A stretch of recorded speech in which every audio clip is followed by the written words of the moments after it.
In 2017, in a quiet Indian town, the nation was shaken by a gruesome and baffling tragedy.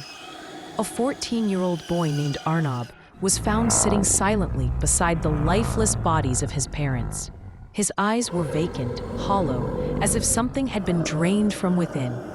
He claimed no memory of the events, only that a shadow with glowing red eyes had entered his room at exactly 2 a.m. That night, nothing seemed unusual until the silence of the house was broken by distant screaming. His father, a beloved schoolteacher, and his mother, a gentle homemaker, had no known enemies, no family issues, and no signs of psychological struggle. Yet they were both dead, suffocated, in their sleep, with no signs of forced entry, no robbery, and only one person present, their own son, Arnab. During intense police interrogation, Arnab trembled and repeated just one phrase, "It wasn't me." His voice cracked, fear etched into every word. The boy, normally quiet and thoughtful, had been acting strangely days before the incident.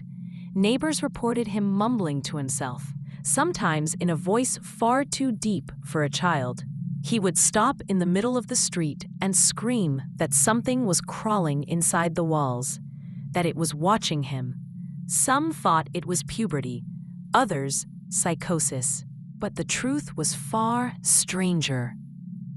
A hidden diary was discovered beneath his bed, filled with ancient symbols, Latin invocations, and disturbing sketches. One line was repeated over and over, "They made me do it." Psychiatrists diagnosed early schizophrenia, but no test could fully explain the bizarre results. In one voice analysis, a hidden, guttural frequency was uncovered, too deep for any human, let alone a boy. Things worsened when a local priest was brought in. As he entered the room, Arnab screamed,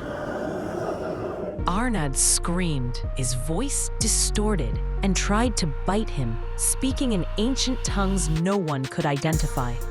The temperature in the room dropped drastically. The priest backed away in fear and whispered, "This child is not alone." That same night, Arnab attempted to hang himself with his bedsheet. He survived, and upon waking, said only, "They're still here." Diary declared that it contained a forbidden invocation once used by a secret cult to bind otherworldly beings to the human soul. Investigators traced the diary's symbols back to an abandoned school, burned to the ground decades ago. Arnab's father had taught there, but never mentioned it. Records revealed that 20 years earlier, a cult had tried summoning a guardian spirit, but something went horribly wrong. The lead priest disappeared, and all documentation was sealed. Voice analysis experts later matched the growl in Arnab's recordings to that missing priest. Then came the drawings. Arnab sketched faceless figures with long, black claws standing over him.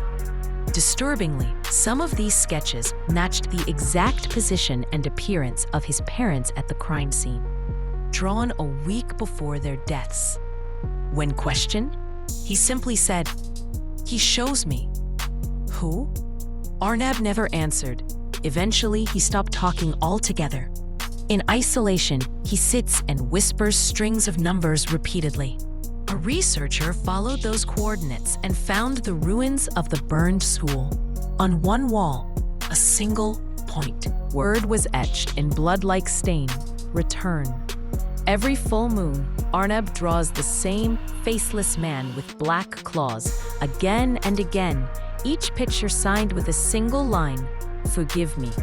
Today, Arnab remains in a high-security psychiatric facility. Staff avoid his room.